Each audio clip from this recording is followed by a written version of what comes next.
Good afternoon, respected speakers, dignitaries, and my dear students. On behalf of Narbadur Bhandari Government College, I would like to welcome Adhyatmik Vishwa Vidyalaya to present their spiritual seminar on Srimad Bhagavad Gita with emphasis on ancient Raj Yoga of India, Indian traditional system, and metaphysics. So before we start with the session, I would like to give a short introduction about Adhyatmik Vishwa Vidyalaya or AIVV. AIVV is a divine family which aims to establish a new world with feeling of Vasudeva Kutumbakam, that is spiritual knowledge through the Sahaj Raj Yoga, that is the true secret behind remembering God as narrated by the Supreme Father, Supreme Soul, Shiv Shambhu. Now I would like to give a short introduction about today's speaker, PVK Amol Bhai. Now PVK Amol Bhai is a mechanical engineer graduate from Mumbai University. He also holds a Bachelor of Law, LLB degree from Delhi University and has been practicing as an advocate in the Delhi High Court and Supreme Court. So with this, I would like to welcome Sir Amol to kindly come and take the dice. Good afternoon. तपाईँलाई कस्तो छ? जवाब नहीं दिया आपने और मुझे नहीं पूछा. राम्रो छ. तो आज का you are comfortable in Hindi and English both. यहाँ कोई है जिनको हिंदी समझ में नहीं आता है? सबको आता है, ठीक है. आज का जो टॉपिक है science versus silence, modern science versus power of the silence. So before beginning the seminar, I am deeply grateful on behalf of Adhyatmik Vishwa Vidyalaya to Principal Narbadur Bhandari Government College, Gangtok, Sikkim, for providing us opportunity to conduct the seminar in your reputed college. So, before beginning the seminar, we'll do the meditation for 2 minutes, then we'll start the seminar.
Exercise करते हैं. ये जो exercise है ये mind को strengthen करने की exercise है, मेंटल एक्सरसाइज, मन को एकाग्र करने की एक्सरसाइज है. क्योंकि मन में मल्टीपल थॉट्स चलते रहते हैं दिन भर, ओवर थिंकिंग, वेस्ट थॉट्स और नेगेटिव थॉट्स दिन भर, और मल्टीपल थॉट्स, वेस्ट थॉट्स और नेगेटिव थॉट्स, उसकी वजह से आपकी जो स्पिरिचुअल एनर्जी है वो डिक्रीज होती है. Distraction waste your spiritual energy, और उसकी वजह से आपकी विल पावर कमजोर बनती है, आत्मा की शक्ति कमजोर बनती है, सेल्फ कॉन्फिडेंस कम हो जाता है. तो मन को कैसे कंट्रोल करना है, आत्मा की पावर कैसे बढ़ानी है, साइलेंस की पावर कैसे बढ़ानी है, क्योंकि अगर कंसंट्रेशन है माइंड का तो वो पावर साइलेंस की पावर है। आज के लेक्चर में हम देखेंगे what is difference between modern science and power of silence. Do you know what is the difference between science and silence? Any difference? Can you tell me? कोई भी एक बात बता सकते हैं, साइंस में और साइलेंस में क्या फर्क है? फ्रीली बताइए, गलत हुआ तो भी चलेगा, नो प्रॉब्लम। हाँ जी, मॉडर्न साइंस ने जो इन्वेंशंस किए उसमें साइंटिस्ट क्या करते हैं? एटम्स एंड मॉलिक्यूल्स, मतलब पदार्थ विज्ञान पे स्टडी करते हैं। और जो साइलेंस की पावर है, हमारे ऋषि मुनि जो है हजारों सालों से वो एटम्स एंड मॉलिक्यूल्स और पदार्थ विज्ञान पे स्टडी नहीं करते हैं, वो स्टडी करते हैं आत्मा और परमात्मा की नॉलेज। आत्मा और परमात्मा की नॉलेज जो है वो हमको साइलेंस पावर की तरफ लेके जाता है। योग, मेडिटेशन, ध्यान, और आज जो हम मॉडर्न साइंस की जो भी आज डेवलपमेंट देख रहे हैं, ये प्रोजेक्टर लगा हुआ है, ये स्लाइड चेंजर है, माइक्रोफोन है, स्पीकर है, इलेक्ट्रॉनिक जितने भी इंस्ट्रूमेंट्स है, इंटरनेट टेक्नोलॉजी है, रोबोटिक्स टेक्नोलॉजी है। मनुष्य आज चंद्रमा पे जा गया है, मंगल ग्रह पर भी गया है। तो ये जो डेवलपमेंट है मॉडर्न साइंस की, ये मॉडर्न साइंस की डेवलपमेंट फिर भी लिमिटेड है, उससे भी हाईएस्ट है साइलेंस की पावर। मॉडर्न साइंस जो है आज हमें डिस्ट्रक्शन की तरफ लेके जा रहा है। आप कहेंगे हमें तो बहुत फायदा हो रहा है, प्रोजेक्टर लगा हुआ है, आज हम स्लाइड्स देख सकते हैं, वीडियोस के द्वारा स्कूल की जो नॉलेज है, कॉलेज की जो एकेडमिक्स जो है उसका स्टडी कर सकते हैं। लेकिन मुझे बताइए, मॉडर्न साइंस ने हमें क्या दिया? मोबाइल दिया, कंप्यूटर, लैपटॉप।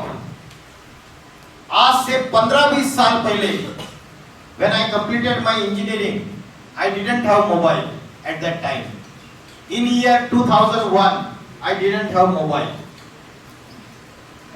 अभी 10 साल के छोटे बच्चे के पास, 8 साल के छोटे बच्चे के पास भी मोबाइल है। And life is entangled in the means of science that we got addicted to the gadgets. And as per survey, around 90% of the youth, they are habituated and addicted to the means of the science, mobiles, and they have forgotten the power of self and silence. Is it right? Addiction हुआ या नहीं हुआ है? आज mobile में हम जो अलग अलग रील्स देखते हैं, जो भी कंटेंट हम वॉच करते हैं सोशल मीडिया का, व्हाट्सएप है, स्नैपचैट है, फेसबुक है, इंस्टाग्राम है, ये यूट्यूब है, तो ये जो भी कंटेंट्स हम वॉच करते हैं, इससे हमारी बुद्धि भ्रष्ट बन रही है या श्रेष्ठ बन रही है? राइटियस बन रही है या अनराइटियस बन रही है? अनराइटियस बन रही है। और आपकी नहीं, छोटे छोटे बच्चों की बुद्धि भ्रष्ट बन रही है। छोटे बच्चों की 5th class, 4th class, 6th class.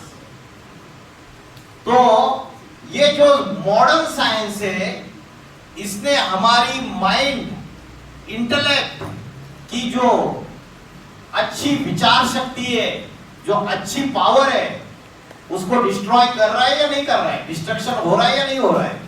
तो इनर डिस्ट्रक्शन भी हो रहा है, ये इंटरनल डिस्ट्रक्शन है। और मॉडर्न साइंस ने क्या तैयार किया? 1945 में फर्स्ट एटम बम का इन्वेंशन हुआ। किसने इन्वेंशन किया? Who was the scientist? Tell me. History के स्टूडेंट्स कौन है? Who invented first atom bomb in 1945? Robert Oppenheimer. Hollywood में मूवी भी आई थी 2 साल पहले, ऑस्कर अवार्ड मिला था। रॉबर्ट ओपेनहाइमर ने फर्स्ट एटम बॉम्ब का इन्वेंशन किया। तो आज 80 इयर्स के बाद, 80 साल हो गए, छोटे से छोटे कंट्री के पास आज एटॉमिक वेपन्स है, न्यूक्लियर वेपन्स है या नहीं है? पाकिस्तान के पास है, नॉर्थ कोरिया जैसा छोटा सा देश है, उसके पास एटॉमिक वेपन्स है। अमेरिका और रशिया के पास तो बहुत सारे एटॉमिक वेपन्स है, इंडिया के पास भी है। तो ये जो एटॉमिक वेपन्स है, ये हमारे प्लेनेट की डेकोरेशन के लिए नहीं है, इट इज फॉर डिस्ट्रक्शन। आज रिमोट कंट्रोल का एक बटन प्रेस किया बड़े बड़े देशों के प्रेसिडेंट्स ने, तो ये सारी दुनिया खलास हो जाती। इतनी एटॉमिक पावर आज बारूद इकट्ठा करके रखी हुई है, ठीक है। तो ये जो एटॉमिक वेपन्स है, इसकी वजह से सारी ह्यूमैनिटी डिस्ट्रक्शन के नजदीक जा रही है। तो मॉडर्न साइंस फायदा भी कर रहा है, तो बहुत बड़ा नुकसान भी कर रहा है, दोनों कर रहा है। यस और no? So, as per the report, in year 2011, problematic internet use in Chinese adolescents and its relation to psychosomatic disorders, as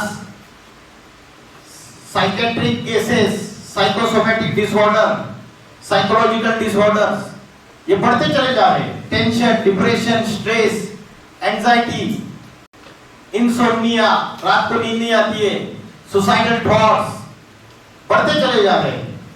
बढ़ रहे या नहीं बढ़ रहे? राजस्थान में कोटा नाम का शहर है, पता है आपको? कोटा में कोचिंग इंस्टीट्यूट्स की फैक्ट्री है, मतलब it is hub of coaching institute.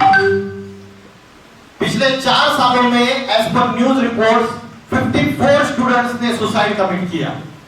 54 students ने। क्यों?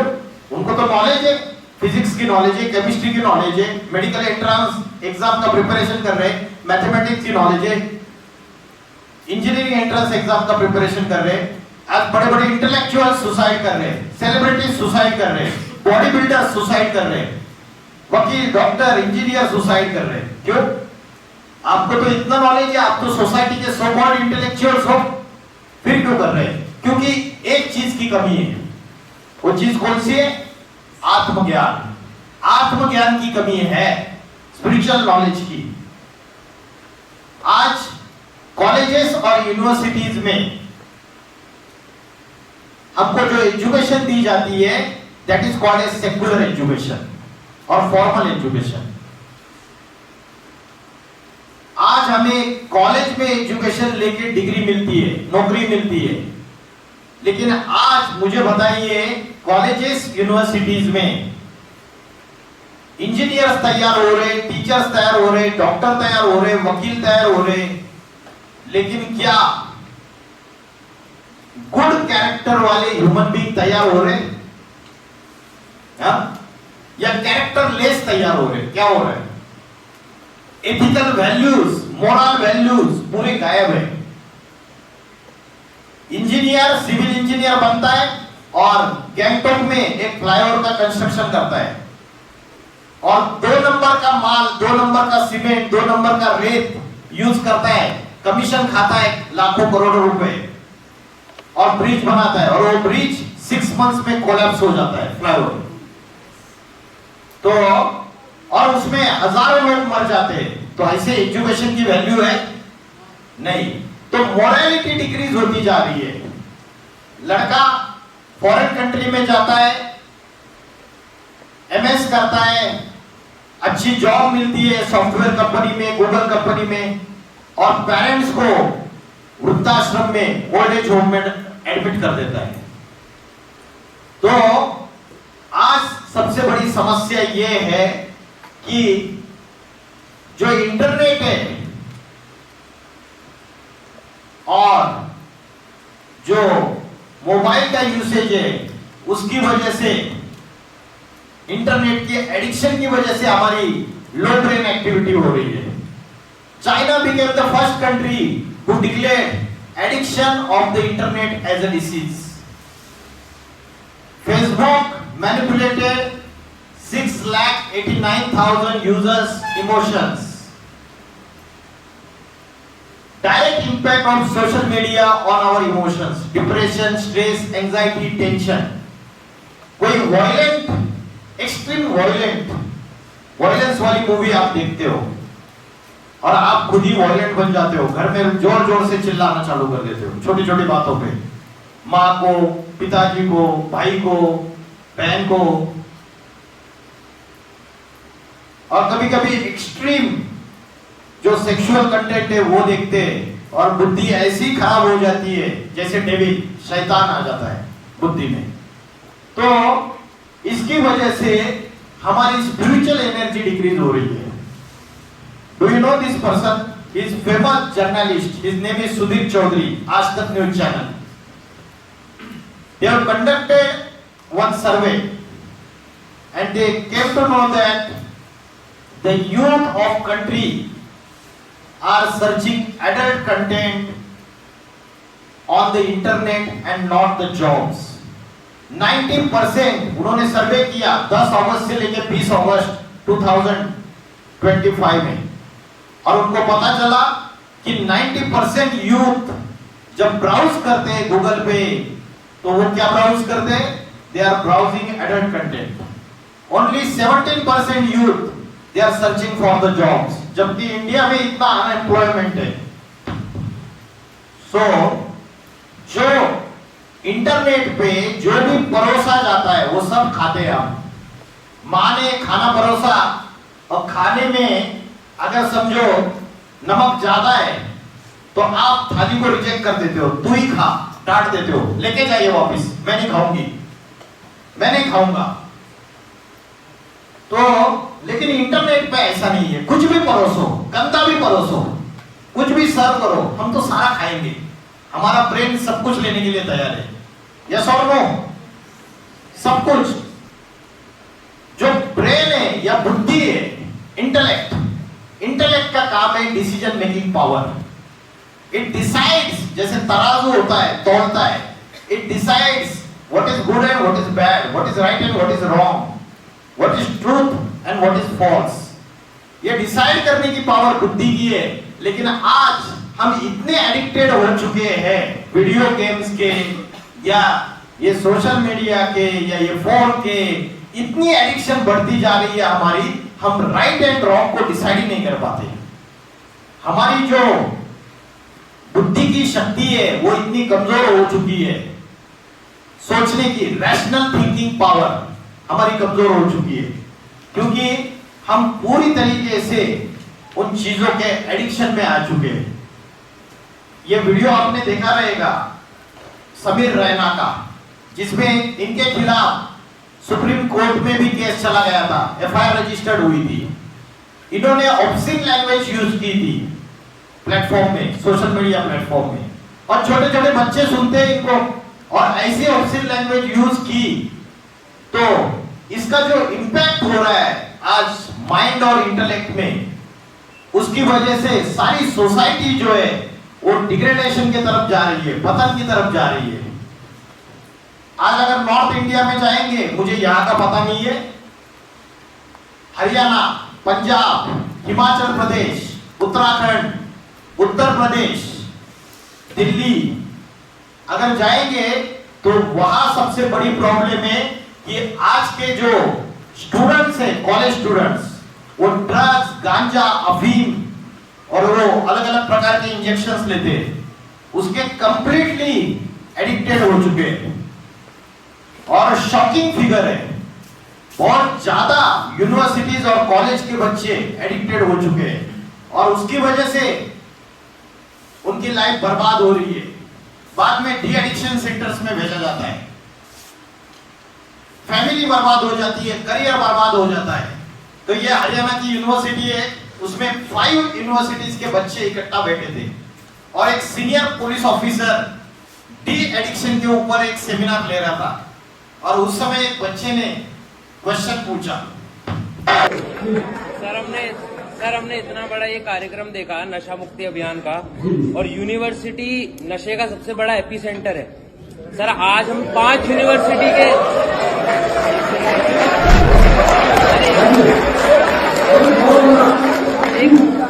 सर हम 5 यूनिवर्सिटी के बच्चे यहाँ पर 4 यूनिवर्सिटी के बच्चे यहाँ पर बैठे हैं।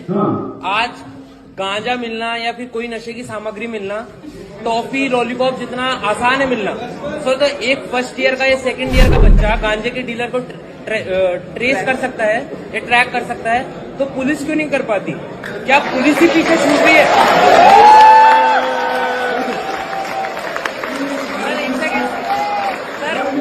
Sir let me complete. Sir मेरा जो मानना है, क्योंकि मैं भी सोसाइटी में रहता हूँ, यूनिवर्सिटी का स्टूडेंट हूँ सर, यहाँ सामने चौकी है और चौकी के सामने ही गांजा मिलता है, तो क्या आपको नहीं लगता? So there is a major impact of social media in studies. Multiple studies have found a strong link between heavy social media usage and increased risk of depression, anxiety, loneliness, self-harm and even suicidal thoughts. Bennett फॉर्डी का नाम सुना है? जिन्होंने video games को develop किया है, video game developer है।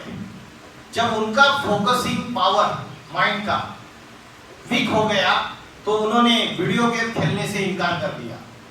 मतलब जिन्होंने क्रिएट किया वीडियो गेम्स का, उनके खुद को ही उनको पता चल गया कि इससे तो हमारी माइंड की फोकस पावर कमजोर हो रही है। Pay less attention to yourself and more attention to your soul. Distraction waste our energy, concentration restore it. Telepathy, what is telepathy? आपको पता है? Telepathy is the transmission of thoughts from one mind to another mind. ये vibration की power है। बच्चा यहाँ बैठा है और बाद में यहाँ से कॉलेज की पढ़ाई पूरी करके, पोस्ट ग्रेजुएशन करके बाद में अमेरिका चले गए, वहां जॉब कर रहे, और आपकी माँ यहाँ पे बैठी है, मदर कहाँ पे? गैंगटॉक में। और गैंगटॉक में माँ बैठी है और माँ वीडियो कॉलिंग ट्राई कर रही है मोबाइल से, लेकिन नेटवर्क फेल है, poor network. Because of that she is not able to talk to her daughter who is in America.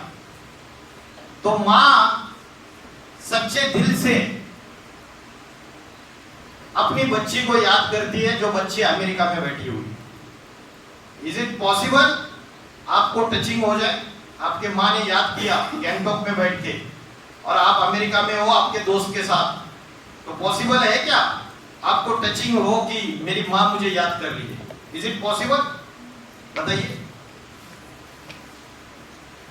आपको पूछ रहा हूं मैं।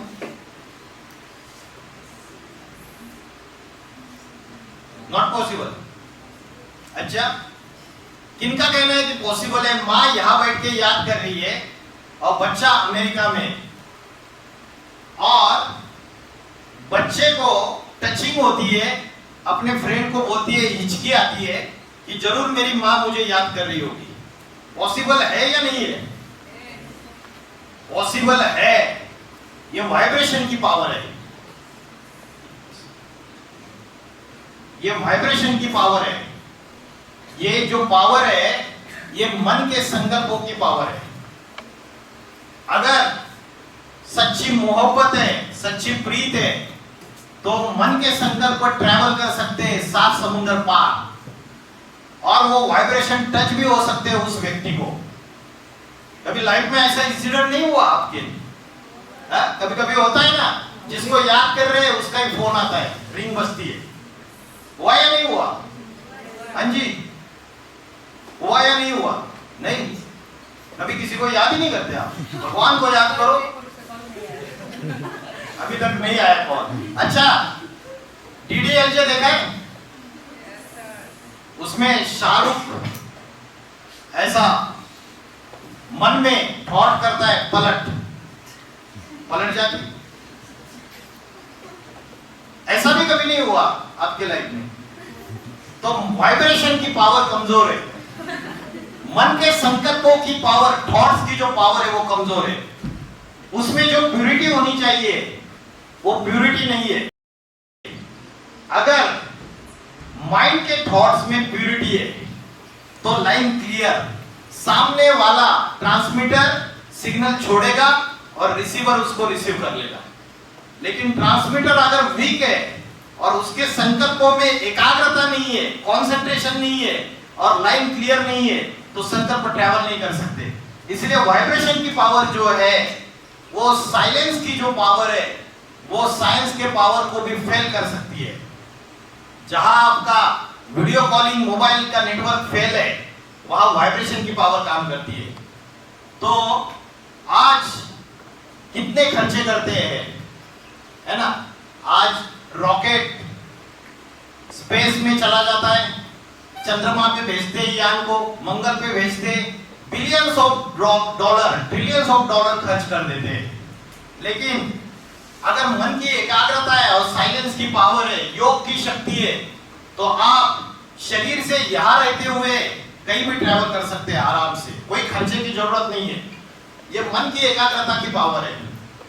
आज जो समस्याएं बढ़ रही है डिप्रेशन, टेंशन की, तो लोग डॉक्टर के पास जाते हैं, साइकियाट्रिस्ट के पास जाते हैं, लेकिन क्या वो जो मेडिसिन देते हैं उस मेडिसिन से मन की बीमारी ठीक हो जाएगी?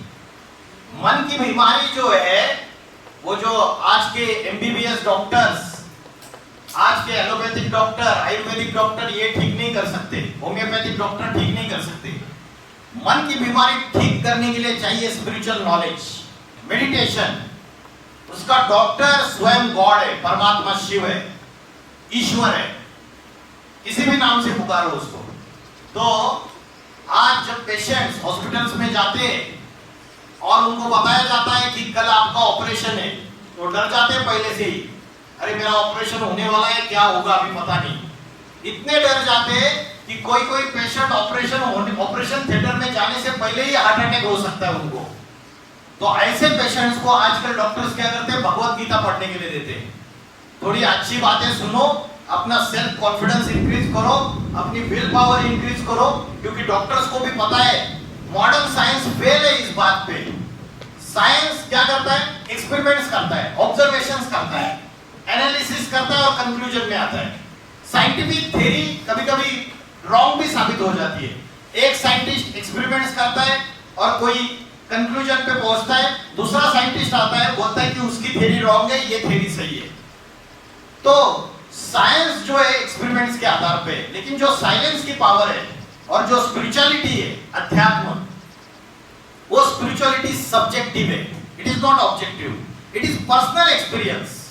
आपकी इनर फीलिंग्स है, आपकी इंटरनल फीलिंग्स है, आपका इंटरनल बिलीफ सिस्टम है, आपका इंटरनल एक्सपीरियंस है वो। तो जो इंटरनल एक्सपीरियंस है वो करने के लिए हमको स्पिरिचुअलिटी क्या है वो समझना पड़ेगा। Have you heard law of attraction? What is law of attraction? Law of attraction is what you think so you become. जैसा आप सोचते हो वैसे ही आप बनते हो। What you feel you attract and what you imagine you create। अगर आप दुख के वाइब्रेशन क्रिएट करोगे, एकदम दुखी है, क्लास में एक स्टूडेंट आया, सब लोग हंसी मजाक कर रहे, खुशी खुशी में, सब मजे में है। एक स्टूडेंट आता है चेहरा लटका हुआ, एकदम दुखी, डिप्रेस्ड माइंड, तो उसकी वजह से वो दुख के वाइब्रेशन फैल जाते हैं। तो पॉजिटिविटी क्रिएट करनी है या निगेटिविटी क्रिएट करनी है, ये आपके ऊपर डिपेंड है। What you think so you become, what you feel you attract. आपके वाइब्रेशन से आप दुनिया को बनाते हो। You create the world by your thoughts. और वाइब्रेशन कैसे बनते हैं? आपके थॉट से ही वाइब्रेशन बनते हैं। अगर सवेरे से लेकर रात तक निगेटिव थॉट्स आते हैं तो निगेटिव वाइब्रेशन आपके आजू बाजू में, आपके कनेक्शन में जो लोग आएंगे वो भी निगेटिव हो जाएंगे। चैलेंज के साथ कहता हूं। इसलिए कलयुग में दो दोष है, एक है अन्न दोष और दूसरा है संग दोष। संग दोष मतलब company, good company, bad company. आज 99% कौन सी कंपनी मिलती है? आज की सोसाइटी में बैड कंपनी मिलती है।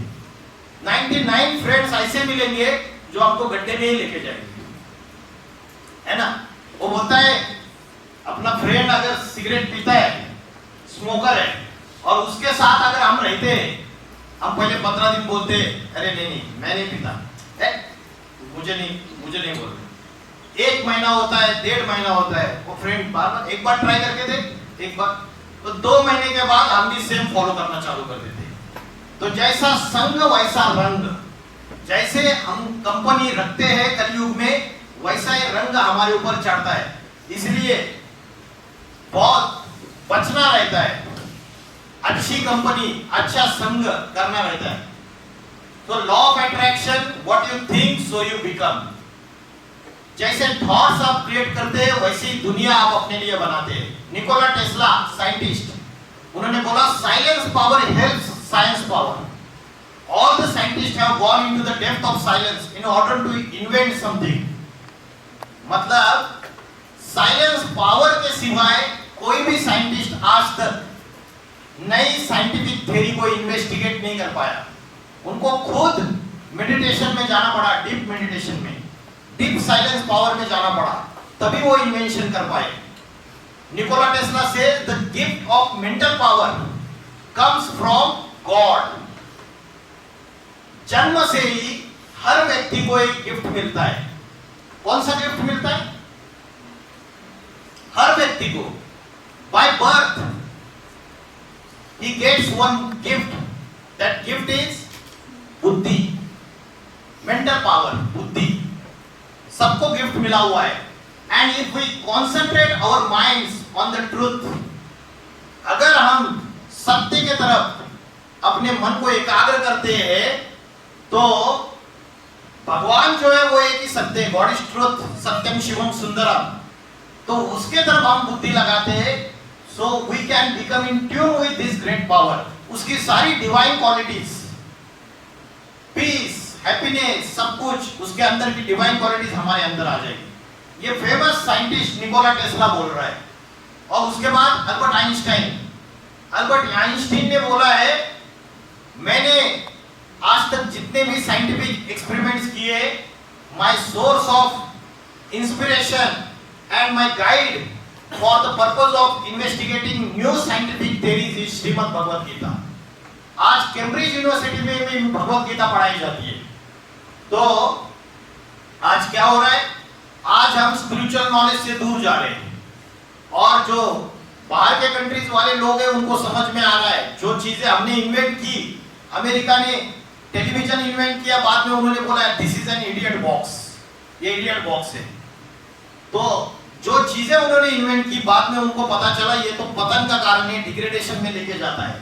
तो साइलेंस योर माइंड, अगर मन को एकाग्र करेंगे, साइलेंस करेंगे योग की शक्ति से, मन को पावरफुल बनाएंगे, तो एंजाइटी डिक्रीज होगी, डिप्रेशन डिक्रीज होगा, टॉलरेंस पावर टू टॉलरेट, सहन शक्ति बढ़ेगी, मेमोरी बढ़ेगी, सेल्फ अवेयरनेस बढ़ेगा, गोल सेटिंग बढ़ेगी। तो ब्रेन की एक्सरसाइज क्या है, मन की एक्सरसाइज क्या है, बुद्धि की एक्सरसाइज क्या है? शरीर का भोजन होता है, शरीर की एक्सरसाइज होती है, वैसे आत्मा का भी भोजन होता है और आत्मा की भी एक्सरसाइज होती है। आपको पता है what is the food of the soul? Soul माना आत्मा का भोजन क्या है? Do you no?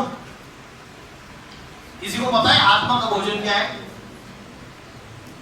जैसे हम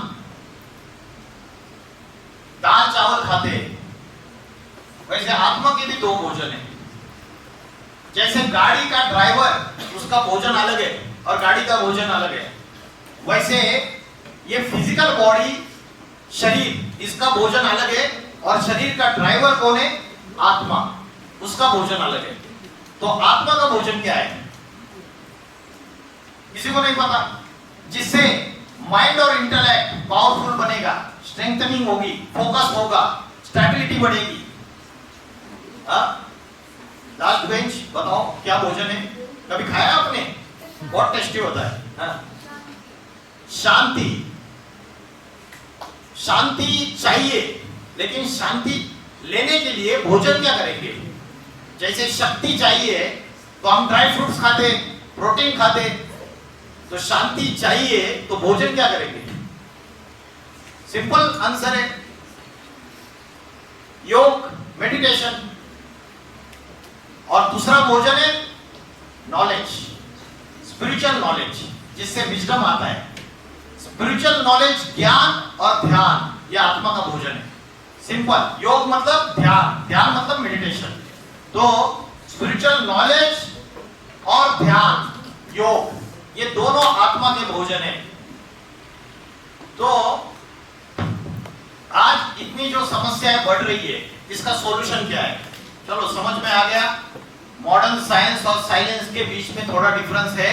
आज हमारी साइलेंस की पावर कमजोर हो रही है, ये भी समझ में आया। अभी हमें सॉल्यूशन बताइए, है ना? सॉल्यूशन पे आते हैं। तो सॉल्यूशन है सेल्फ रियलाइजेशन। भगवान ने अर्जुन को भगवत गीता में सेल्फ रियलाइजेशन के टेक्निक सिखाए। अर्जुन का भी मनोबल टूट गया था और अर्जुन बोल रहा था मेरा मन बहुत भटक रहा है, और मैं बैटल फील्ड से अर्जुन भाग रहा था। गांडीव धनुष से नीचे गिर रहा था, थर थर कांप रहा था। अर्जुन बोल रहा था मैं युद्ध नहीं करूंगा, क्योंकि अर्जुन अटैचमेंट में आ चुका था। अपने जो भी रिलेटिव्स है, भीष्म पितामह है, कौरव है, जो उसके कजिन्स थे, उनके अटैचमेंट में आ चुका था। तो जैसे अर्जुन युद्ध में पीठ दिखा रहा था, वैसे हम सब बैटल फील्ड में आज की डेट में, हमारे लाइफ में भी अलग अलग प्रकार की बैटल चल रही है। और उस बैटल फील्ड में ये जो युद्ध हम कर रहे हैं, उसमें कभी कभी हम उन चैलेंजेस को फेस नहीं कर पाते, भाग जाते, पीठ दिखाते। तो अर्जुन को भगवान ने चैप्टर नंबर 2 से लेकर चैप्टर नंबर 18 तक सेल्फ रियलाइजेशन के टेक्निक सिखाए, माइंड कंट्रोल के टेक्निक सिखाए, आत्मा को कैसे पावरफुल बनाना है उसके टेक्निक सिखाए। और इसका जवाब दिया, तू कौन है, हु एम आई, इस पहेली का जवाब बताया। लेकिन आज हम भी इस बात को भूल चुके कि हु एम आई, मैं कौन हूं, मेरा असली परिचय क्या है, मैं क्यों आया हूं यहां इस दुनिया में। सब लोग सोचते हैं, बहुत थोड़े लोग इस बातों को सोचते हैं, ये दुनिया कब बनी, ये दुनिया किसने बनाई, कैसे बनी, इन बातों के बारे में बहुत थोड़े लोग सोचते हैं। तो वैसे ही सबसे इंपॉर्टेंट क्वेश्चन है, कौन हो तुम, who am I, who are you, मैं कौन हूं। आज साइंस के पास इस पहेली का जवाब नहीं है, लेकिन अध्यात्म के पास इस पहेली का जवाब है। यही क्वेश्चन महादेव ने हनुमान जी को पूछा था, तुम कौन हो। हनुमान जी ने क्या जवाब दिया, सुनो। कौन हो तुम? मैं हनुमान। तुम्हारा नाम नहीं पूछा, तुम कौन हो? अंजनी सुत, केसरी नंदन, पवन पुत्र। तुम्हारा वंश नहीं पूछा, तुम कौन? वानर। तुम्हारी जाति नहीं पूछी हनुमान, तुम कौन?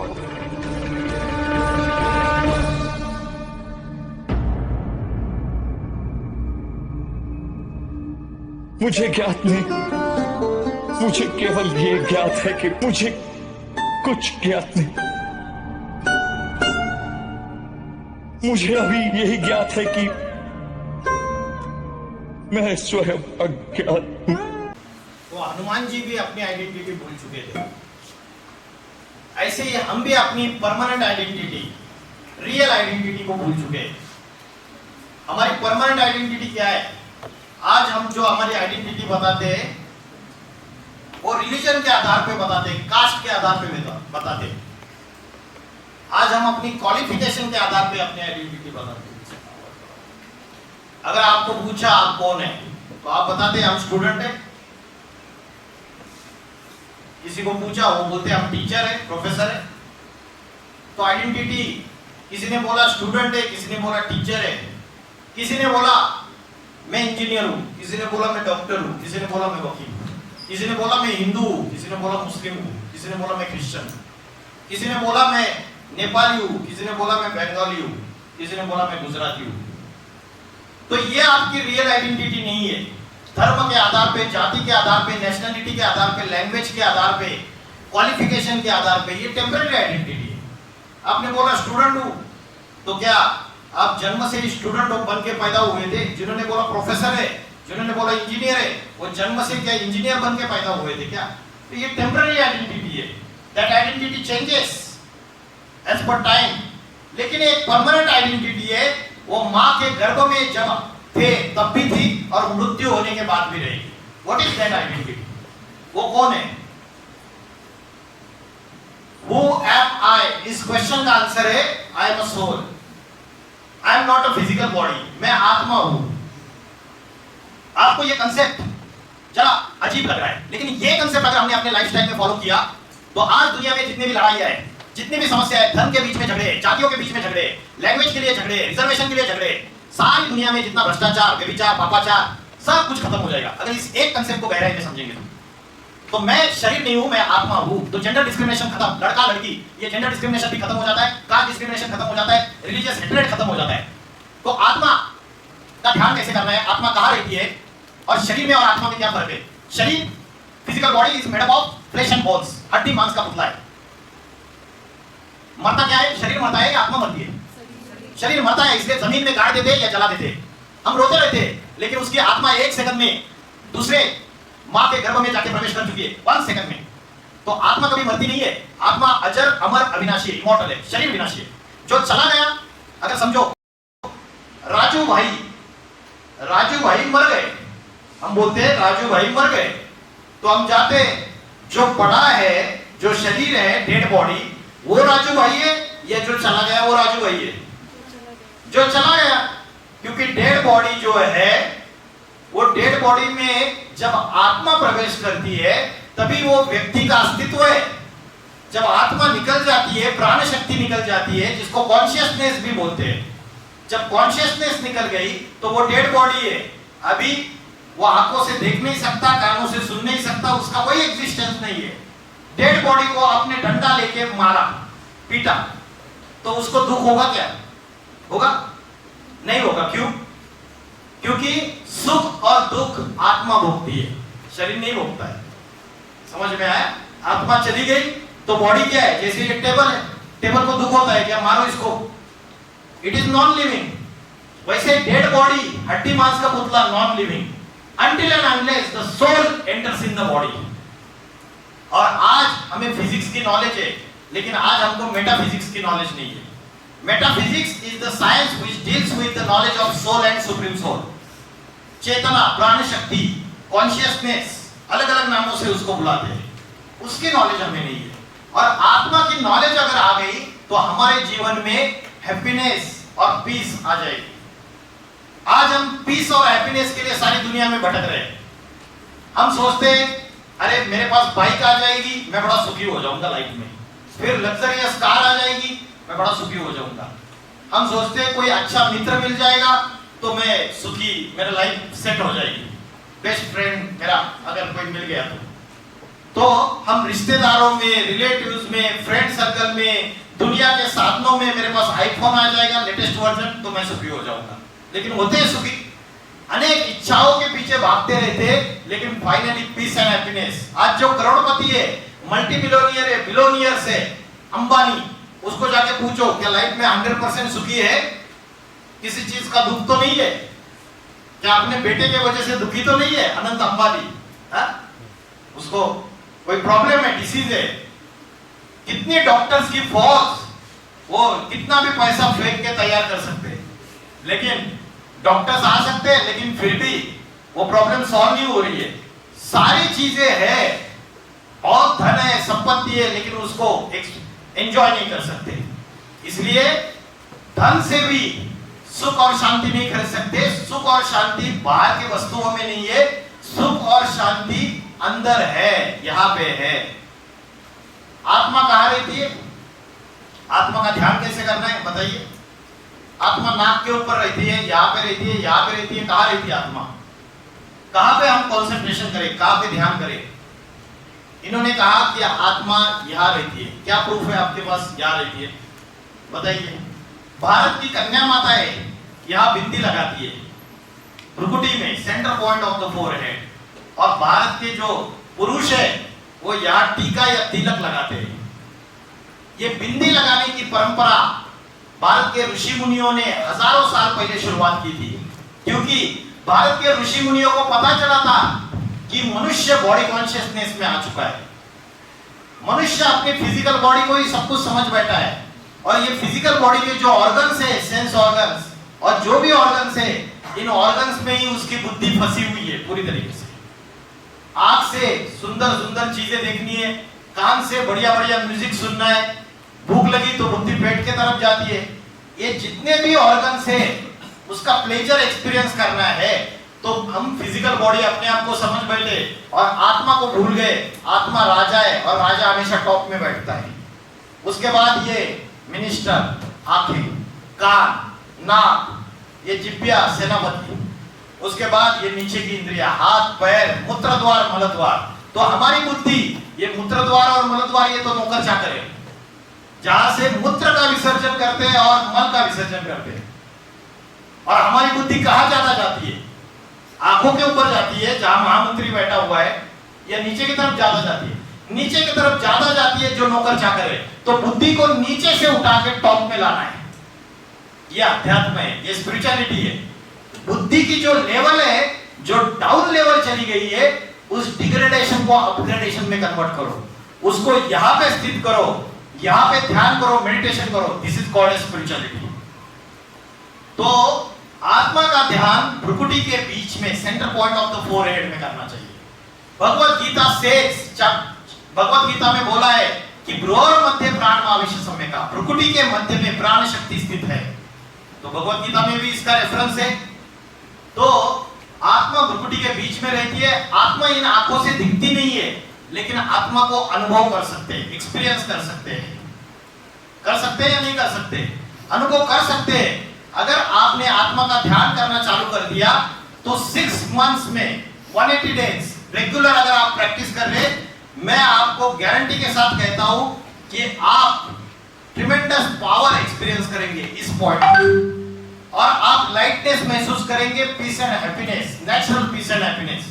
उसके लिए कोई पार्टी में जाने की जरूरत नहीं है, उसके लिए कोई फेस्टिवल में ऐसे ही एंजॉय एक दिन के लिए करने की जरूरत नहीं। 365 days you will experience peace and happiness without any party, without any entertainment, without any festival.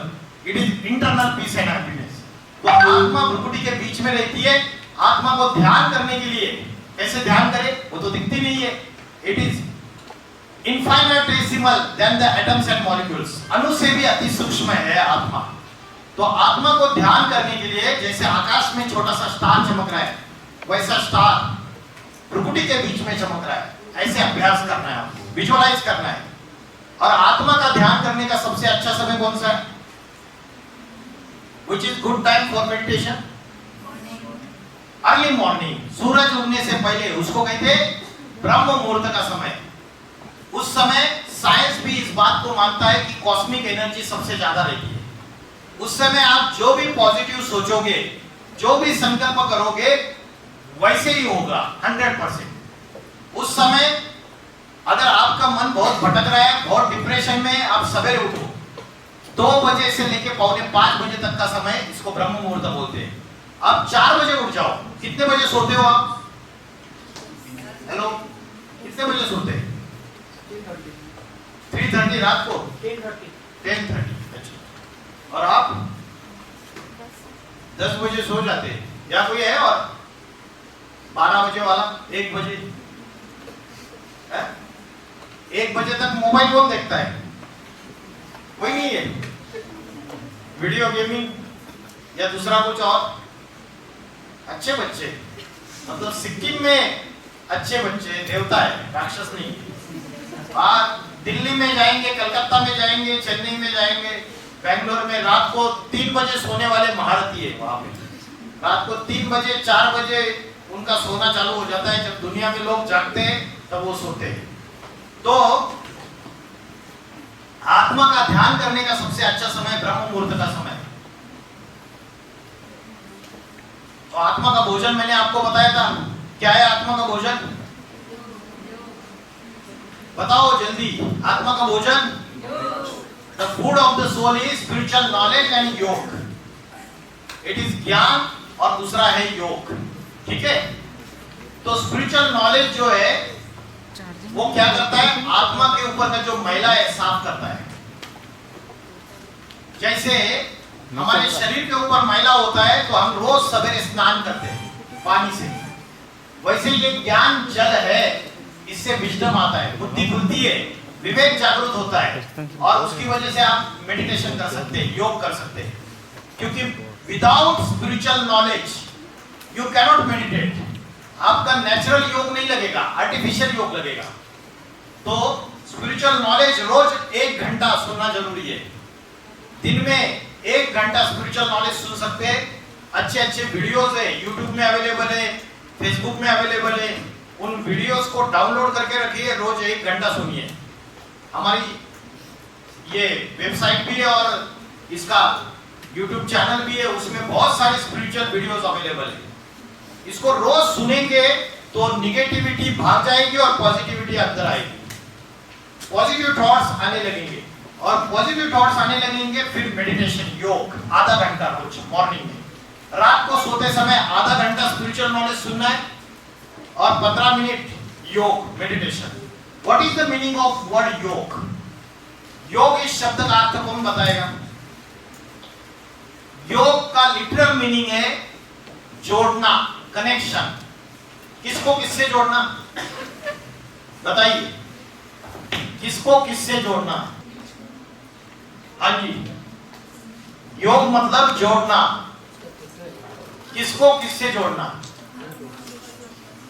आत्मा को परमात्मा से. Perfect answer.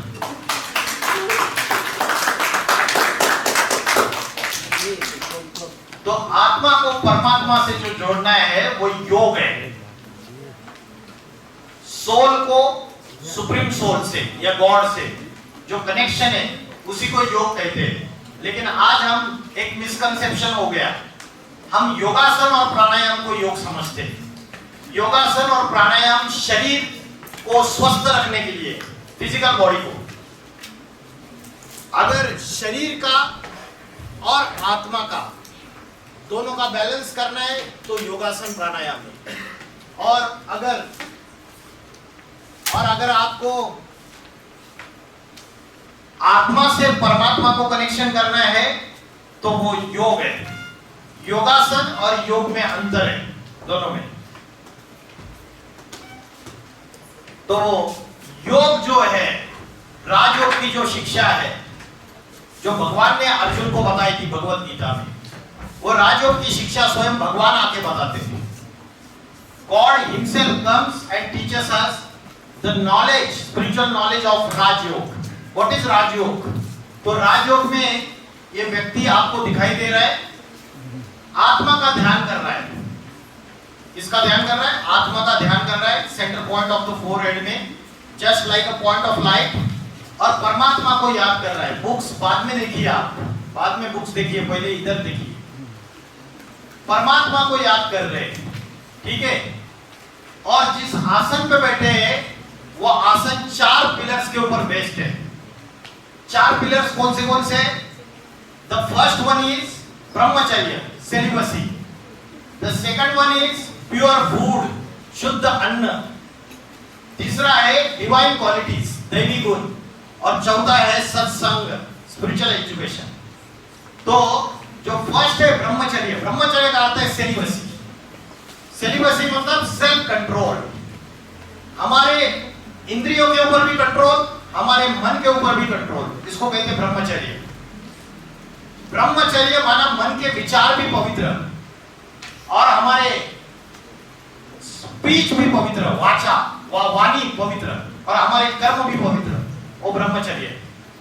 आज हमारे कर्म भी अपवित्र बन गए, अशुद्ध बन गए, वाचा भी अशुद्ध बन गई और मन के संकल्प भी अशुद्ध बन गए. तो ब्रह्मचर्य माना ब्रह्मा का आचरण करने वाले, उसको बोलते हैं ब्रह्मचारी. आज हमारी जो एनर्जी है, जिसको हम सेक्सुअल एनर्जी कहते हैं, वो एनर्जी अगर नीचे से ऊपर उड़ जाए यहाँ पे, तो स्पिरिचुअलिटी में कहते हैं अगर वो एनर्जी अपलिफ्ट हो जाए, जिसको बोलते हैं शक्ति का ऊर्ध्वगमन। और यहाँ पे अगर centre point of the forehead में आ जाए तो बोलते हैं कि कुंडलिनी शक्ति जागृत हो जाती है।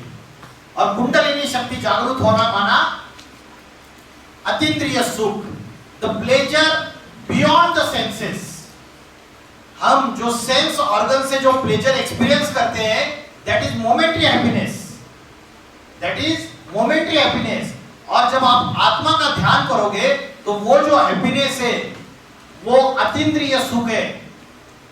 सेंसेस से जो प्लेजर मिलता है उसके बियॉन्ड प्लेजर है, बहुत ट्रिमेंडस प्लेजर है उसमें। तो ब्रह्मचर्य शुद्ध अन्न, शुद्ध अन्न माना अगर आपको स्पिरिचुअली पावरफुल होना है तो प्योर फूड, जैसे खाओगे अन्न वैसे बनेगा मन, और जैसे पियोगे पानी वैसी होगी वाणी। अन्न का मन से कनेक्शन है। ये कितने लोग मानते हैं? अच्छे माइंड का प्योर फूड से कनेक्शन है। अगर आप होटल रेस्टोरेंट में खाने के लिए गए और वहां जो शेफ खाना बना रहा है उसके मन में पापी विचार चल रहे हैं, किसी को मर्डर करने के विचार चल रहे हैं उसके मन में, प्रोस्टिट्यूट के पास जाने के विचार चल रहे हैं, और वो खाना बनाता है, अच्छी डिलीशियस डिश प्रिपेयर कर रहा है, लेकिन उसके आंखों से, उसके हाथों से खाना बनाते वक्त वाइब्रेशन निकल रहे हैं, और उन वाइब्रेशन का असर उस फूड के ऊपर हो रहा है। और वो जो फूड जब आप कंज्यूम करते हैं तो उसके माइंड के थॉट्स हमारे माइंड में आ जाते हैं। ये transmission of thoughts from one mind to another mind, और ये होता रहता है। क्लासरूम में भी आप बैठे हो, आपके माइंड में अच्छे विचार है, और बाजू में बैठे हुए 3 फ्रेंड्स के माइंड में गंदे विचार चल रहे हैं, तो वो वाइब्रेशन, उसके थॉट्स हमारे माइंड में आने में ज्यादा टाइम नहीं लगता है।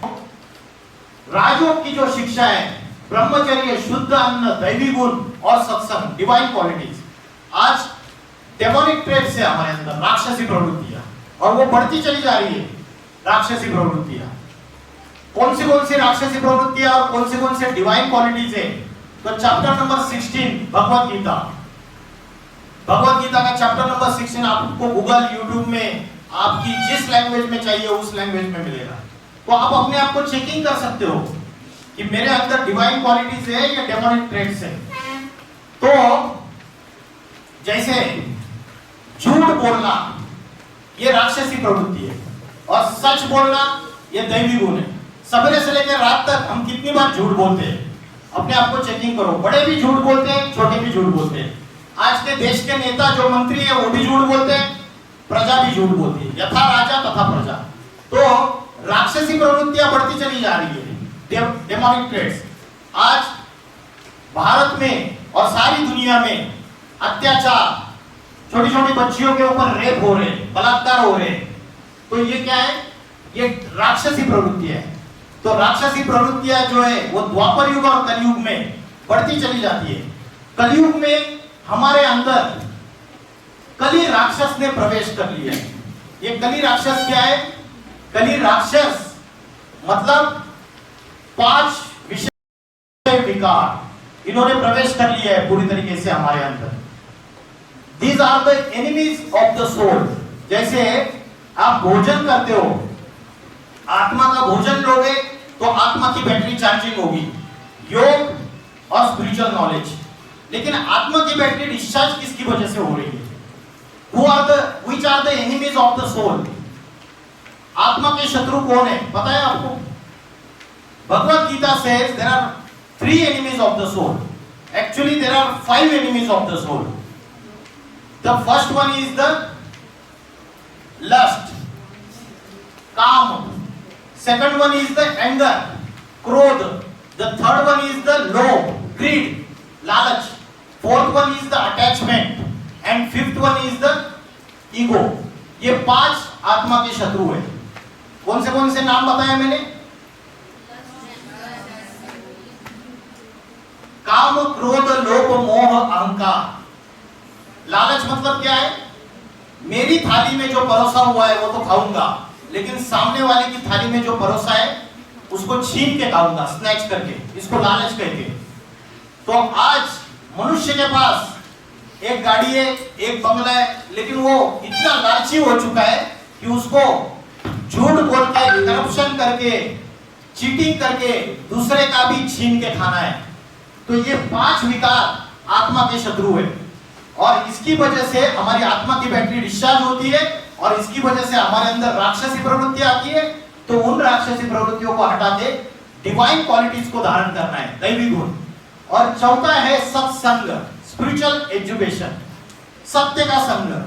बोलते हैं सत्यम शिवम सुंदरम, एक शिव ही सत्य है। बोलते हैं God is truth and truth is God, एक भगवान ही सत्य है। सभी धर्मों में इस बात को एक्सेप्ट करते हैं। तो आज अगर हम देखेंगे, हम मोबाइल के ऊपर किसका संग करते हैं? या तो कोई सेलिब्रिटी है, उसकी मूवीज देखते रहेंगे, या तो कोई क्रिकेट प्लेयर है, उसको ही देखते रहते हैं। अगर किसी को चोरी करने का विचार है तो वो चोरी कैसे की जाती है, चोरों के वीडियो देखेगा। तो सत्संग, झूठ का संग नहीं। आज हम जिसका संग करते हैं बुद्धि से, वैसे ही हम बनते हैं। अगर सत्य का संग करेंगे तो वैसे ही डिवाइन क्वालिटीज हमारे अंदर आएंगी, क्योंकि परमात्मा जो है सुप्रीम फादर गॉड, उसके अंदर डिवाइन क्वालिटीज है। He is the ocean of spiritual knowledge, he is the ocean of love, he is ocean of bliss, he is ocean of purity. और हमारे अंदर पवित्रता नहीं है, सुख नहीं है, शांति नहीं है, आनंद नहीं है। तो हमने अगर उससे कनेक्शन जोड़ा तो हमारे अंदर वो सारी चीजें आएगी। और काम, क्रोध, लोभ, मोह, अहंकार, lust, anger, attachment, greed, ego, ये पांचों जो दुश्मन है आत्मा के, ये राक्षस भाग जाएंगे। आपने क्राइम पेट्रोल सीरियल देखा है? उसमें कोई भी एपिसोड निकालो, वो जो क्राइम कमिट किया है उसके पीछे या तो रीजन होगा लस्ट, या तो एंगर, या तो अटैचमेंट, या तो ग्रीड, या तो ईगो। आज अमेरिका और ईरान के बीच में वॉर चल रही है, रशिया यूक्रेन के बीच में वॉर चल रही है। ये ईगो का खेल नहीं है क्या? सत्ता का अहंकार है, पावर गेम, कि कौन बड़ा, मैं बड़ा या तू बड़ा। तो ये आज जितनी भी दुनिया में अशांति है, दुख है, उसका मूल कारण है आत्मा के ये 5 शत्रु, काम, क्रोध, लोभ, मोह, अहंकार। तो अभी दुनिया में ये समस्याएं बढ़ती चली जा रही है, उसकी वजह से सारी दुनिया 3rd वर्ल्ड वॉर के कगार पे खड़ी है। कभी भी 3rd वर्ल्ड वॉर स्टार्ट हो सकता है। अभी तो इकोनॉमिक क्राइसिस चल रही है सारी कंट्रीज में। बांग्लादेश की इकोनॉमी फेल हो चुकी थी, नेपाल का भी बुरा हाल है, बीच में श्रीलंका की इकोनॉमी फेल हो गई थी, भारत में भी अभी इकोनॉमिक क्राइसिस शुरू हो चुके हैं। आगे चल के कितने बढ़ेंगे पता नहीं है। और 3rd वर्ल्ड वॉर हुई तो न्यूक्लियर वॉर जरूर होगी, और न्यूक्लियर वॉर अगर होगी तो दुनिया डिस्ट्रक्शन के नजदीक चली जाएगी, मास डिस्ट्रक्शन। आज आपने देखा कि ईरान की क्या हालत है, पैलेस्टाइन की क्या हालत है, यूक्रेन की क्या हालत है। वहां के जो रहने वाले लाखों लोग हैं वो निर्वासित हो चुके हैं, छोड़ के रेफ्यूजी है, आज दूसरे कंट्रीज में बेघर कैसे रह रहे हैं। करोड़ों की संपत्ति उनकी सारी चली गई, बंगले चले गए, गाड़ियां चली गई, सारा सामान, जितनी भी संपत्ति थी सब कुछ चला गया। तो स्पिरिचुअल नॉलेज को भूलने की वजह से और काम, क्रोध, लोभ, मोह, अहंकार, इन 5 राक्षसी प्रवृत्तियों के अधीन सब लोग हो रहे हैं। किसी में लस्ट का प्रोपोर्शन परसेंटेज कम है, किसी में ज्यादा है, किसी में एंगर का परसेंटेज कम है, किसी में एंगर का ज्यादा है। ये 5 जो शत्रु है वो अलग अलग पावर्स में। तो राजयोग से हमारे आत्मा के अंदर 8 पावर्स आती है। पावर टू फेस, सामना करने की शक्ति, power to face challenges in the life in critical circumstances, इसको बोलते हैं सामना करने की शक्ति, सहन करने की शक्ति, पावर टू टॉलरेट। ये बच्चा पेड़ को पत्थर मार रहा है और पेड़ उसको आम दे रहा है, तो आज हमें कोई गाली देता है एक, तो हम उसको 2 गालियां देते हैं, 10 गालियां देते हैं। तो सहन करने की शक्ति, फैमिली में भी सहन करने की शक्ति होनी चाहिए। आज पावर टू टॉलरेट कम हो चुकी है, इसलिए आज डिवोर्स केसेस बहुत बढ़ते चले जा रहे हैं। लड़की शादी करके जाती है, 10 दिन में वापस आ जाती है, क्योंकि power to tolerate, power of tolerance कम हो चुकी है। यह आत्मा की शक्ति है। स्पिरिचुअल नॉलेज को भूलने की वजह से, योग की शक्ति को भूलने की वजह से आज फैमिलीज ब्रेक हो रहे हैं, जॉइंट फैमिलीज न्यूक्लियर फैमिली में कन्वर्ट हो रहे हैं। समाने की शक्ति, दूसरे के अंदर जो भी ड्रॉबैक्स है, बैड वर्च्यूज है, निगेटिविटी है, उसको समाना आना चाहिए। परखने की शक्ति, पावर टू डिस्क्रिमिनेट, असली हीरा कौन सा है और नकली हीरा कौन सा है, ये परखना आना चाहिए। हमारे लाइफ में जो भी लोग आते हैं हमको धोखा देके चले जाते हैं, चीटिंग करके चले जाते हैं, तो परखने की शक्ति ये आत्मा की शक्ति है। अगर स्पिरिचुअल पावर बढ़ेगी तो परखने की शक्ति बढ़ेगी, निर्णय करने की शक्ति, डिसीजन मेकिंग पावर, सहयोग करने की शक्ति, टीम वर्क से पहाड़ भी उठा सकते हैं। लेकिन आज टीम वर्क कम हो चुका है, कमजोर हो चुका है। विस्तार को संकीर्ण करने की शक्ति, पावर टू विड्रॉ। जब टॉर्टोइस होता है, टॉर्टोइस क्या करता है, जब जरूरत नहीं अपने लिम्स को विड्रॉ कर लेता है, अंदर ले लेता है। इन द सिमिलर मैनर जो योगी व्यक्ति है वो अपने मन को भी कंट्रोल में रखता है, वश में रखता है, और अपनी इंद्रियों को भी वश में रखता है, कंट्रोल में रखता है। तो राजयोग से ये 8 पावर्स ऑफ द सोल आ जाएंगे। उसके बाद मैंने आपको बताया कि आत्मा और परमात्मा का कनेक्शन योग है, लेकिन परमात्मा को देखा ही नहीं है तो उसको याद कैसे करेंगे। और परमात्मा कहाँ रहते हैं, उनका घर कौन सा है और कब इस दुनिया में आते हैं। परमात्मा कहाँ रहते, घर कौन सा है परमात्मा का, गॉड बोलो, ईश्वर बोलो, अल्लाह बोलो, खुदा बोलो, कहाँ रहते बोलते हैं ना, ऊपर वाला। भगवत गीता में भी बोला है, सूरज चांद सितारों से परे परम धाम में ब्रह्मलोक में मैं रहने वाला हूं। और मुस्लिम लोग बोलते हैं खुदा फर्श का नहीं, खुदा अर्श का रहने वाला है, खुदा 7वें आसमान का रहने वाला है। क्रिश्चियंस बोलते हैं supreme soul lives in the supreme abode. तो सब धर्म वाले मानते हैं। सिख लोग बोलते हैं एक ओंकार निराकार अकाल मूर्त है। गुरु नानक जी उंगली ऊपर कर देते। तो सारे धर्म वाले क्या मानते हैं, वो ऊपर वाला है। आपको पता नहीं था, डॉक्टर भी बोलते हैं ना, मैंने पेशेंट को सारी ट्रीटमेंट दे दी है, अगर ऊपर वाला चाहेगा तो पेशेंट ठीक हो जाएगा, बच जाएगा। ऊपर वाले के ऊपर डाल देते हैं। लेकिन ये ऊपर वाला नीचे क्यों नहीं आता है, सबसे बड़ा सवाल तो ये है। और आने का टाइमिंग क्या है उसका, कब आता है और कब उसको आना चाहिए, ये सबसे इंपॉर्टेंट क्वेश्चन है। तो भगवत गीता में उसका आने का टाइमिंग बताया। यदा यदा ही धर्मस्य ग्लानिर्भवति भारत, जब धर्म की ग्लानि होती है और अधर्म फैल जाता है दुनिया में, तब दुष्टों का, राक्षसों का विनाश करने के लिए और सज्जनों की रक्षा करने के लिए मैं आता हूं।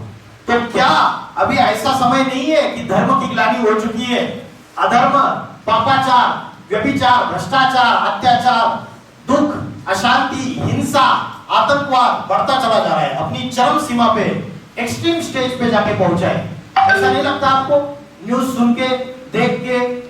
आप जितनी दुनिया देख रहे हैं उसके आधार से नहीं, जो पूरी दुनिया आज हमको दिखाई जा रही है सोशल मीडिया में, न्यूज में और सब जगह, वो देख के ऐसा नहीं लगता कि एक्सट्रीम सिचुएशन पे जाके पहुंचे। आज से 80 साल पहले एटम बॉम्ब नहीं थे, अभी एटॉमिक वेपन्स है। और एटॉमिक वेपन्स का अगर यूज हुआ, न्यूक्लियर वॉर हुई, तो हम डिस्ट्रक्शन के नजदीक चले जाएंगे। तो भगवान का आने का जो समय है, वो समय कलयुग के अंत का समय है। 4 युग है। कौन से 4 युग है पता है आपको? ये स्वस्तिक जो है इसमें 4 कंपार्टमेंट्स है, 4 युग है। पहला है सतयुग, गोल्डन एज, इसको मुस्लिम लोग कहते हैं जन्नत, क्रिश्चियन लोग कहते हैं पैराडाइज या हेवन। दूसरा है त्रेता युग, सिल्वर एज। तीसरा है द्वापर युग, कॉपर एज। और चौथा है कलयुग। कलयुग अभी कौन सा युग चल रहा है? अभी घोर पापी कलयुग चल रहा है। और कलयुग का जो लास्ट समय है ट्रांसफॉर्मेशन का, कलयुग खत्म होकर सतयुग आता है। जैसे रात्रि के बाद दिन आता है, दिन के बाद फिर से रात्रि आती है, समर के बाद रेनी सीजन, फिर विंटर सीजन, फिर से summer. In the similar manner ये साइक्लिक इन नेचर है। 4 युग, सतयुग, त्रेतायुग, द्वापर युग, कलयुग। सतयुग सुखी सुख है, शांति है, पीस है, हैप्पीनेस है, कोई डिसीजेस नहीं है, कोई बीमारी नहीं है, कोई चीटिंग नहीं है, कोई अकाल मौत नहीं है, कोई एक्सीडेंटल डेथ नहीं है, किसी भी प्रकार की कोई भी समस्या नहीं है। क्योंकि एक धर्म, एक भाषा, एक राज्य, एक राजा, सुख का राज्य है, जिसको स्वर्ग बोलते हैं या पैराडाइज बोलते हैं या हेवन बोलते हैं। और कलयुग पापी दुनिया है, सतयुग सत्य की दुनिया है और कलयुग पापी दुनिया है। तो कलयुग से सतयुग के तरफ का जो ट्रांसफॉर्मेशन है, अभी जो समय चल रहा है 2026, हम ट्रांसफॉर्मेशन फेज में। और ये ट्रांसफॉर्मेशन फेज जो चल रही है, इसका ट्रांसफॉर्मेशन पापी कलयुग से पावन सतयुग का ट्रांसफॉर्मेशन स्वयं परमात्मा शिव आकर करते हैं। जब तक वो इस धरती पर अवतरित नहीं होते तब तक इस दुनिया का ट्रांसफॉर्मेशन नहीं हो सकता। इम्प्योर टू प्योर कन्वर्ट नहीं हो सकती। कोई मकान अगर पुराना हो जाता है तो मकान का मालिक क्या करता है? पुराना मकान तोड़ के नया मकान बना देता है। लेकिन पहले पुराना मकान नहीं तोड़ता है, पहले नया मकान बांध के तैयार कर लेता है, अपने फैमिली मेंबर्स को शिफ्ट कर देता है और फिर पुराना मकान तोड़ता है। वैसे ही ये दुनिया अभी पुरानी हो गई। काम, क्रोध, लोभ, मोह, अहंकार इन पांचों विकारों में पूरी तरीके से फंस गई। तो अभी प्योर नई दुनिया, न्यू वर्ल्ड एस्टैब्लिश करने के लिए उसको स्वयं आना पड़ता है। इसलिए भगवत गीता में बोला, जब पापों की अति होती है, अधर्म फैलता है, तब मैं आता हूं इस दुनिया में। तो कलयुग का लास्ट समय है जब ईश्वर दुनिया में आते हैं। आज दुनिया में बहुत सारे वर्ल्ड पीस कॉन्फ्रेंसेस हो रहे हैं। यूनाइटेड नेशंस ऑफ ऑर्गेनाइजेशन जैसी संस्था आज दुनिया में पीस एस्टैब्लिश करने में फेल है, पीस एस्टैब्लिश नहीं कर पा रही है। तो ऐसे समय शांति स्थापन करने के लिए, साइलेंस की पावर लाने के लिए शिव शंकर भोलेनाथ इस दुनिया में अवतार लेते हैं। आप बोलेंगे भगवान तो ऊपर रहते हैं, लेकिन इस चारों युगों में कोई तो ऐसा टाइम है वो स्वयं इस धरती पर आके राजयोग की शिक्षा, आध्यात्मिक शिक्षा, स्पिरिचुअल टीचिंग देते हैं और इस दुनिया को, पापी दुनिया को पावन दुनिया में कन्वर्ट करते हैं। इसलिए हम बोलते हैं गुरुर ब्रह्मा, गुरुर विष्णु, गुरुर देवो महेश्वर, गुरु साक्षात परब्रह्म। वो स्वयं टीचर बन के, गुरु बन के आता है, तब ट्रांसफॉर्मेशन होता है। आज के पॉलिटिकल लीडर्स जिनको हमने हीरो बनाया हुआ है, आज के क्रिकेट प्लेयर्स, आज के फुटबॉल प्लेयर्स, आज के सेलिब्रिटीज जिनको हमने हीरो बनाया हुआ है, क्या इस दुनिया से पाप खत्म करके, अशांति को खत्म करके शांति स्थापन कर सकते? बताइए, नहीं। तो ये कार्य स्वयं ईश्वर का है। शंकर का अर्थ है शम करोति, जो सारी दुनिया में शांति लाता है। इसका मीनिंग है शंकर इस वर्ड का, शम माना शांति, शांति की देवता है। तो शांति कैसे आती है? क्रांति के बाद ही शांति आती है। अभी नेपाल में क्रांति हुई है ना, क्रांति के बाद शांति आती है। तो जैसे वो तो पॉलिटिकल रिवॉल्यूशन है, ये जो रिवॉल्यूशन है ये स्पिरिचुअल रिवॉल्यूशन है। वो थोड़े से एक छोटी सी कंट्री के लिए, ये सारी दुनिया के लिए स्पिरिचुअल रिवॉल्यूशन। और ये आध्यात्मिक क्रांति स्वयं शिव आकर करते हैं।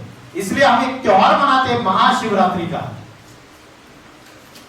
राम का जन्मदिन रामनवमी के रूप में मनाते हैं, कृष्ण का जन्मदिन कृष्ण जन्माष्टमी के रूप में मनाते हैं। लेकिन शिव जब इस धरती पे अवतार लेते हैं तो उसको महाशिवरात्रि के रूप में हम फेस्टिवल मनाते हैं। रात्रि शब्द का यूज क्यों किया?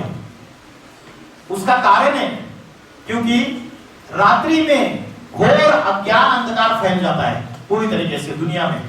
आत्मा का ज्ञान भूल जाते, परमात्मा का ज्ञान भूल जाते, विषय विकारों में फंस जाते। तो ऐसे समय शिव अज्ञान अंधकार को मिटाने के लिए, ज्ञान का प्रकाश देने के लिए इस सृष्टि पर आते और पापी कलयुग को परिवर्तित करके पावन सतयुग में बदल देते। तो अगर वर्ल्ड वॉर 3 अगर स्टार्ट हो गई और अगर न्यूक्लियर वॉर हुई तो क्या होगा? परमाणु में अगर न्यूक्लियर वॉर हुई तो अर्थ का टेम्परेचर इंक्रीज हो जाएगा, उससे ग्लेशियर्स मेल्ट हो जाएंगे और उससे समुद्र का मीन सी लेवल बढ़ जाएगा और उससे बड़े बड़े आइलैंड्स, जितने भी तटीय प्रदेश है, वो समुद्र के अंदर चले जाएंगे।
Contact numbers, right? तो अगर आप इंटरेस्टेड हो, हम लोग 1 वीक का course free of cost online classes provide करते हैं, ठीक है? If any one of you are interested तो आपको कॉल आएगा हमारी टीचर से, और आपकी जो कन्वीनियंट टाइम पे, इफ यू आर इंटरेस्टेड, अगर स्पिरिचुअलिटी और जानना चाहते हो, ठीक है, तो आप वो कोर्स कर सकते हो।